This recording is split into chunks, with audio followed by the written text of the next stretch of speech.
who's going to bring us our reading next. And then we're going to be watching a short video, and then Trevor will be coming to bring God's word.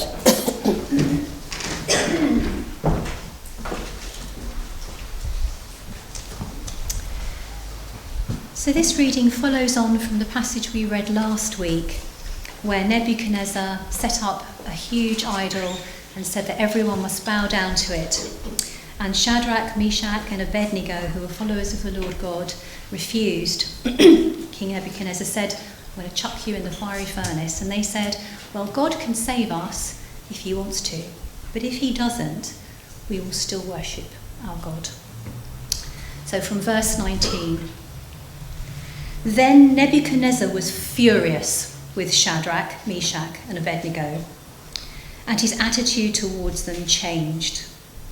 He ordered the furnace heated 7 times hotter than usual, and commanded some of the strongest soldiers in his army to tie up Shadrach, Meshach and Abednego and throw them into the blazing furnace. So these men, wearing their robes, trousers, turbans, and other clothes, were thrown into the blazing furnace. The king's command was so urgent and the furnace so hot that the flames of the fire killed the soldiers who took up Shadrach, Meshach, and Abednego, and these 3 men, firmly tied, fell into the blazing furnace. Then King Nebuchadnezzar leaped to his feet in amazement and asked his advisors, "Weren't there 3 men that we tied up and threw into the fire?" They replied, "Certainly, Your Majesty." He said, "Look, I see 4 men walking around in the fire, unbound and unharmed, and the 4th looks like a son of the gods." Nebuchadnezzar then approached the opening of the blazing furnace and shouted, "Shadrach, Meshach and Abednego, servants of the Most High God, come out, come here." So Shadrach, Meshach and Abednego came out of the fire, and the satraps, prefects, governors and royal advisors crowded around them. They saw that the fire had not harmed their bodies, nor was a hair of their heads singed. Their robes were not scorched. There was no smell of fire on them. Then Nebuchadnezzar said, "Praise be to the God of Shadrach, Meshach, and Abednego, who has sent his angel and rescued his servants. They trusted in him and defied the king's command, and were willing to give up their lives rather than serve or worship any god except their own God. Therefore, I decree that the people of any nation or language who say anything against the God of Shadrach, Meshach, and Abednego be cut into pieces and their houses be turned into piles of rubble, for no other God can save in this way." Then the king promoted Shadrach, Meshach, and Abednego in the province of Babylon.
King Nebuchadnezzar has made an image of gold and required everybody in his realm to bow down and worship the image.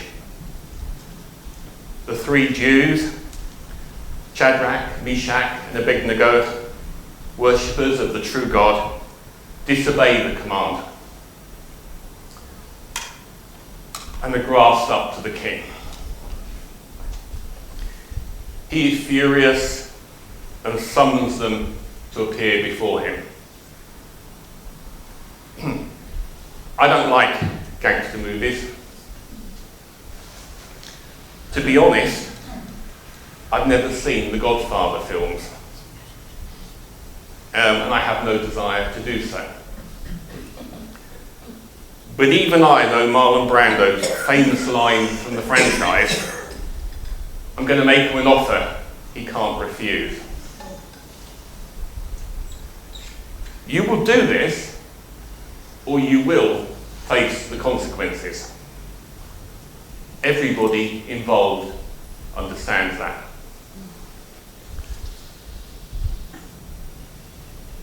Living in Britain today is a little bit difficult to relate directly to this story, to apply it to our own situation.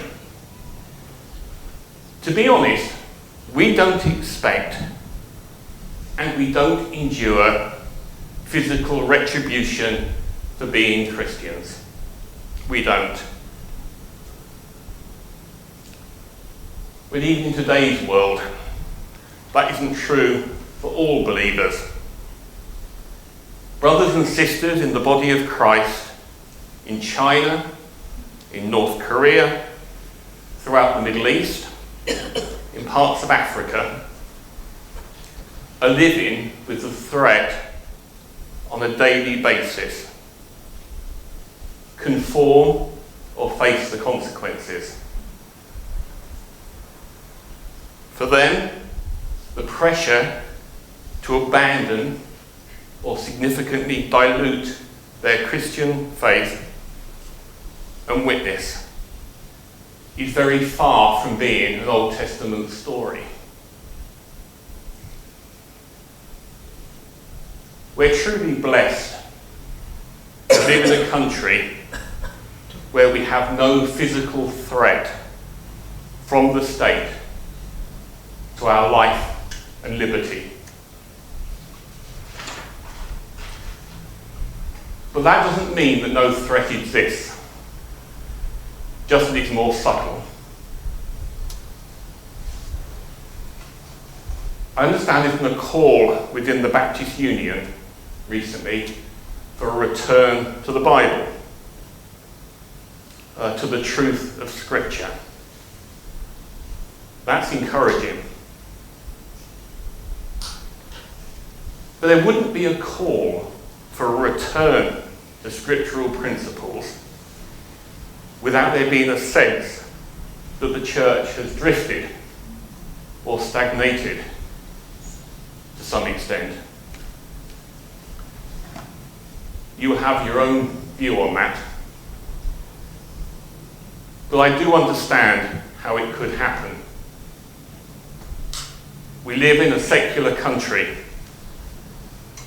that to a large extent ignores or is unaware of the love of God that brings salvation.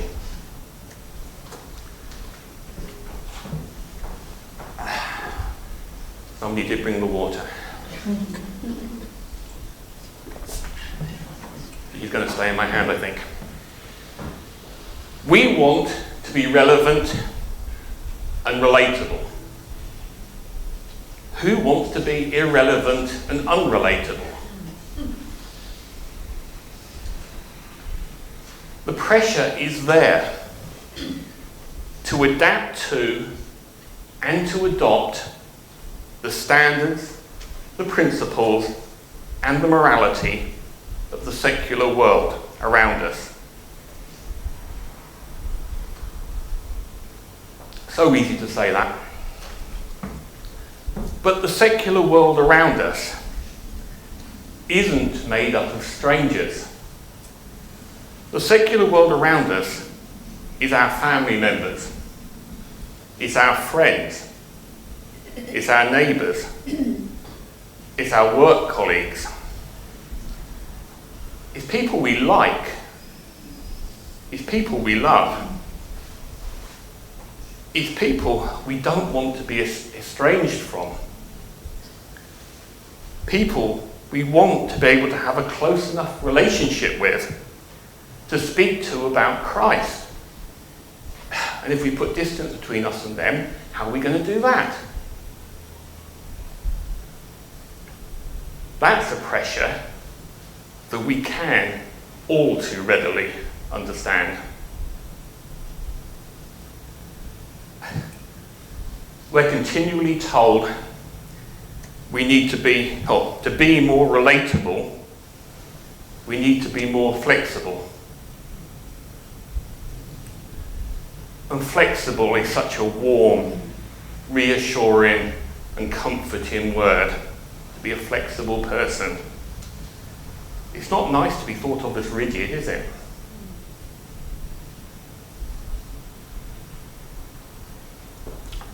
But I'm never going to get through a sermon without talking about the word balance. There has to be a balance here.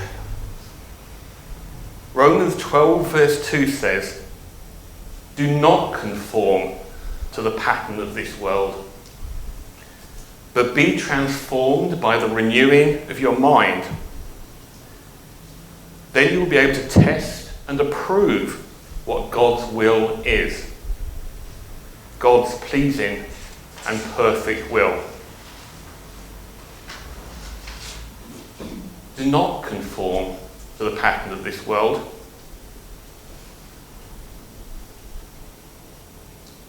I'm sure you haven't forgotten Nebuchadnezzar. I haven't, by the way.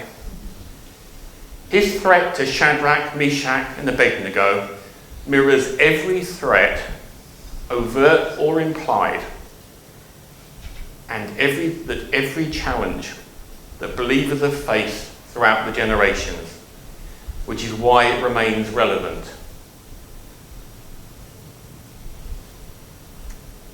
They refused to compromise, a direct affront to his authority and his prestige. He obviously thought he could intimidate them. That was a reasonable assumption. Who wouldn't be intimidated? And when he couldn't, he's furious, as despots and tyrants always are when challenged. Absolute power corrupts absolutely. It shouldn't be assumed that Shadrach, Meshach and Abednego knew that God would deliver them from the flames. The commentators suggest that the original Aramaic interpretations say he can deliver. That's very different. It's a possibility, not a certainty. They are affirming that while God certainly has the power to save them, that he may not do so. Their faith was not limited to belief in a miracle, but a trust in God's sovereignty. Even if they were to become martyrs for him, they would still refuse to serve the king's gods or worship the golden image. This is one of the strongest statements of faith in the entire Bible. They trusted the Lord to decide their destiny while still being faithful to him. They trusted the Lord to decide their destiny while still being faithful to him. This is an essential principle for us. God is not a divine insurance policy. He is a sovereign God who is omniscient, all-knowing.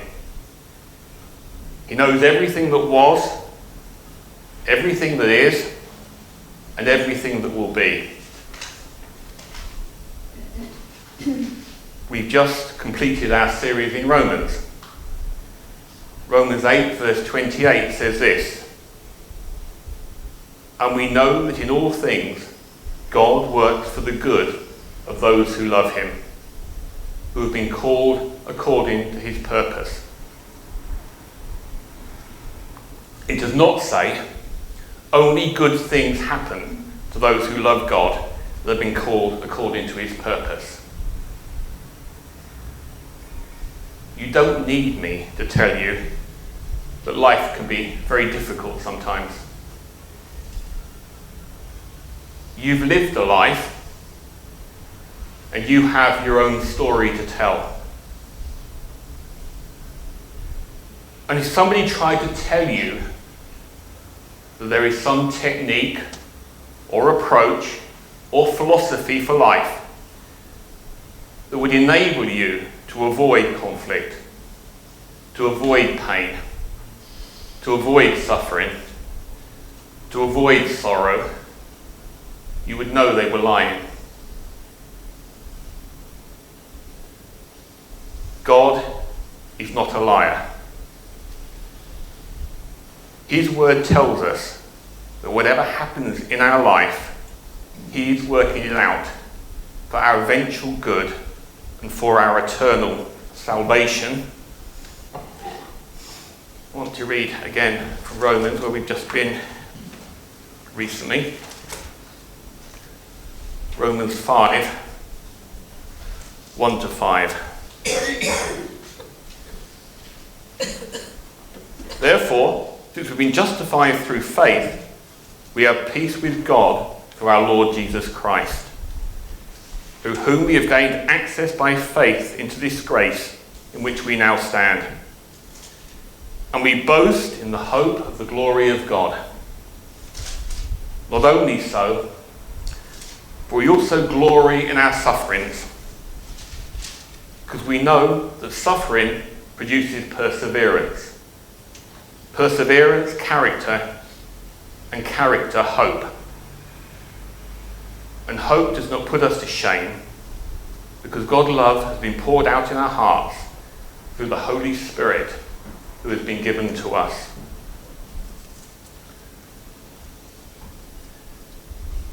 And whatever happens, he is right there with us, as Shadrach, Meshach, and Abednego are about to discover. Verse 19 of our passage says, "Nebuchadnezzar ordered that the furnace be heated to 7 times hotter than usual." When I was preparing this study, Elaine very kindly lent me her Cultural Background Study Bible. Let's be honest, I was reluctant to take it. It's such a lovely book. And I was terrified that I would rip a page or somebody would spill something on it. I didn't, and they haven't, and so I'm glad I had it. Not yet, anyway, Elaine. Within the study Bible, the academics who compiled it point out that within the technology of that time, it would not have been possible to even double the temperature of the furnace, let alone multiply it by 7. The writer of Daniel is using a literary technique here known as hyperbole. That's a deliberate exaggeration of speech to make a point, for effect. We use this all the time in everyday speech.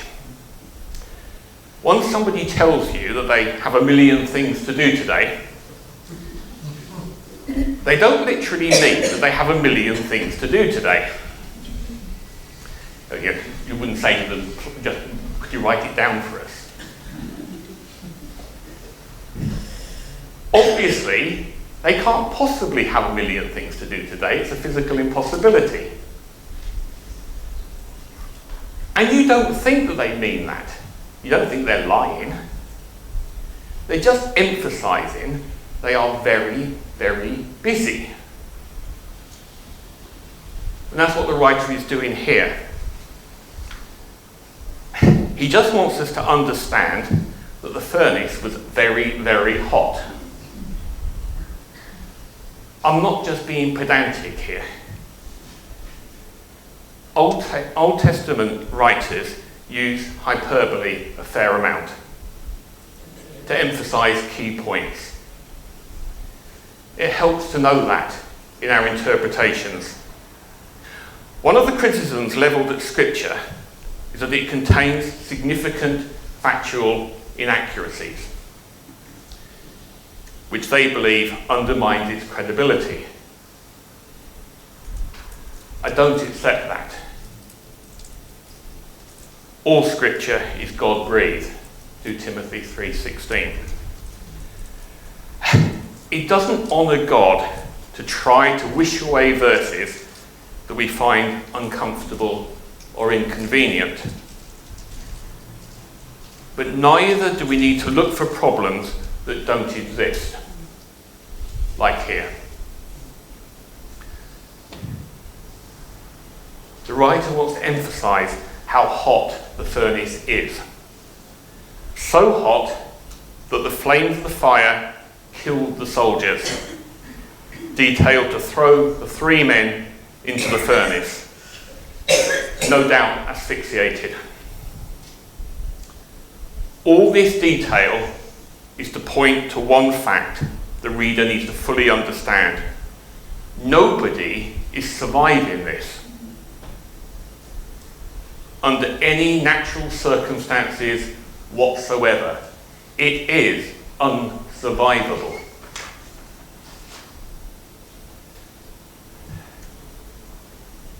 In the Bible, fire is usually associated with 2 things: judgment and refinement. Fire as judgment is clear from the Sodom and Gomorrah story of Genesis 18 and 19, where the Lord rained fire down on those cities in punishment. And Revelation tells of the final judgment against God's enemies. The beast and the false prophet are thrown into a burning lake of fire. Revelation 19:20. But I'm more interested today in the image of fire as refinement, the process of purifying. The prophet Malachi captures this property of fire when he describes it as a tool of a refiner who is set to purify precious metal. God loves us, every one of us.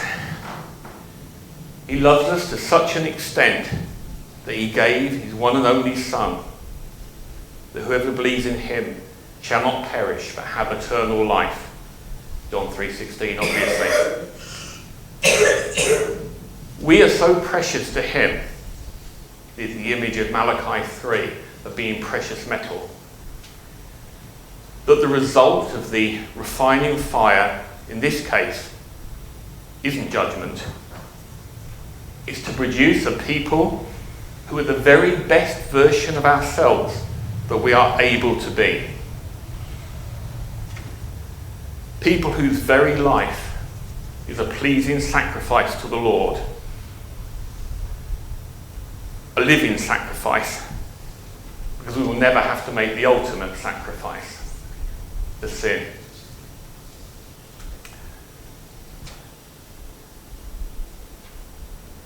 This image of fire is taken up in the New Testament in 1 Corinthians 3, 10 to 15, which I will read.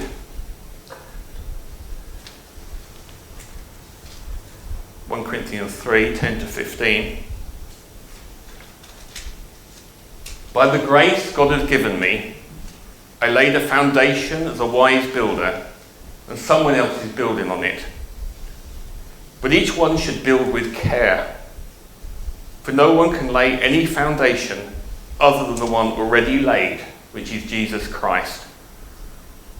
If anyone builds on this foundation using gold, silver, costly stones, wood, hay, or straw, their work will be shown for what it is, because the day will bring it to light. It will be revealed with fire. The fire will test the quality of each person's work. If what has been built survives, the builder will receive a reward. If it is burned up, the builder will suffer loss, but yet will be saved, even though only as one escaping through the flames.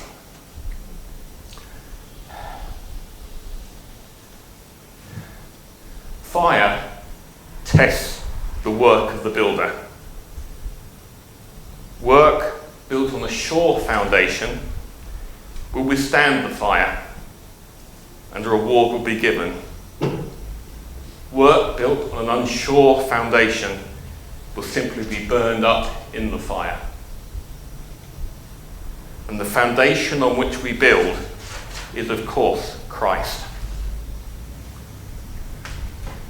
Well, that sounds exhausting and rather daunting. But there's always good news in the good news. Back to Meshach, Shadrach, and Abednego. I think we've left them in the furnace for long enough.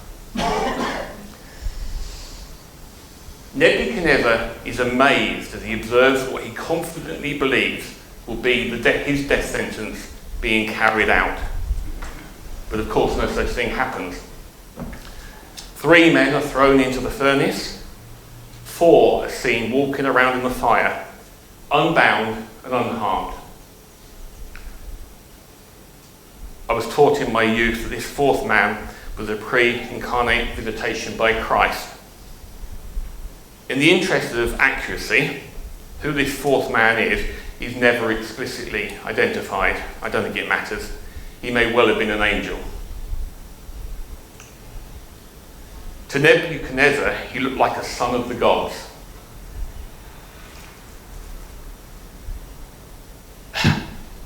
At their moment of need, God protects his servants, who would remain faithful to him in jeopardy of their lives. Obviously, Nebuchadnezzar is quick to approach the furnace and let the men out.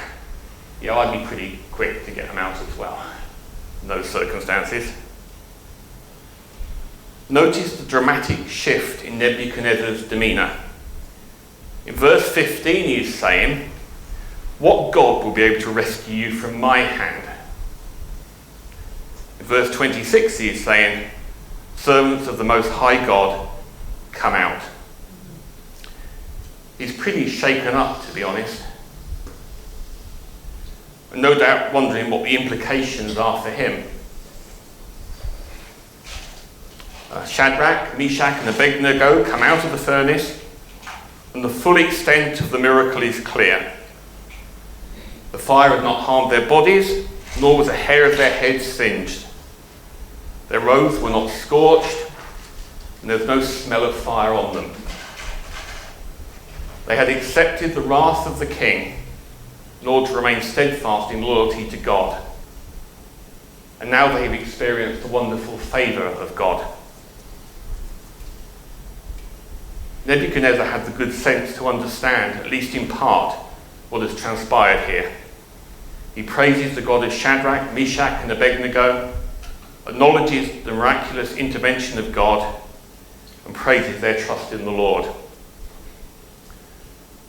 There's an irony in his final decree. He had previously threatened death to anybody who wouldn't bow down and worship the golden statue. Now he threatens death to anybody who says anything against the God of Israel. He still has plenty to learn, to be honest, which will be continued as we continue our studies, no doubt. But for now, Shadrach, Meshach and Abednego are safe and promoted in the province of Babylon.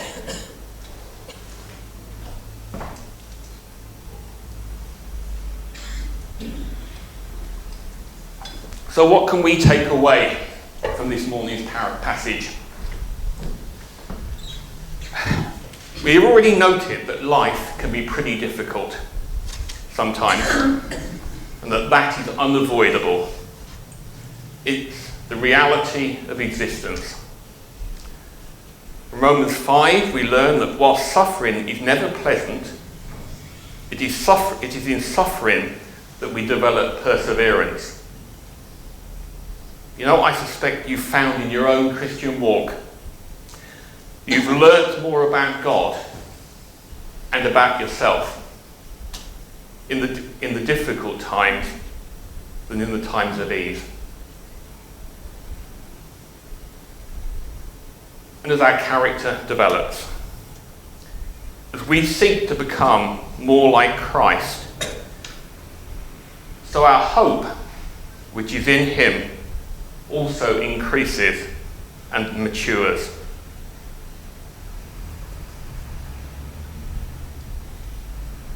And that hope is and always will be in Christ. Ephesians 4 verse 4, there is one body and one spirit, just as you were called to one hope when you were called. One Lord, one faith, one baptism, one God and Father of all, who is over all and through all and in all. This is our creed. But it's so much more than that. As Shadrach, Meshach, and Abednego discovered, God never leaves his people alone. He never deserts us. Whatever the trial, whatever the pressure, he walks with us. Yea, though I walk through the valley of the shadow of death, I will fear no evil. God's Holy Spirit, the third member of the Trinity, has always been as God has always been. In the Old Testament, under the Old Covenant, God's Spirit put a light on people temporarily for a fixed term and for a specific purpose. Under the New Covenant, Pentecost, which we celebrated recently, and thank you for your lead on that, Philip, it was excellent. Everything has been transformed. Jesus talks about the Holy Spirit in John 16 verse 26.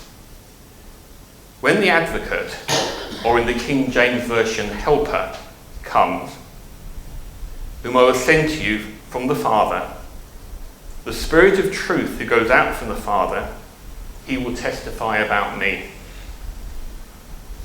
And in John 16 verse 7 from the King James, nevertheless, I tell you the truth.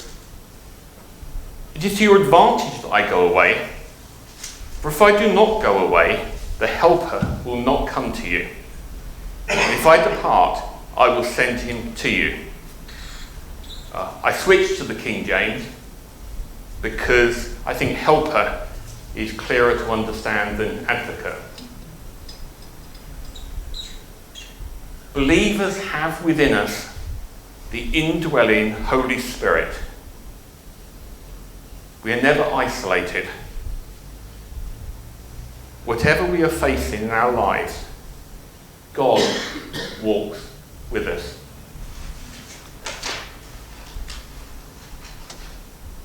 The Holy Spirit directs us always towards Christ, in whom our hope is found. I'm going to conclude with some words from John 14, 1-4.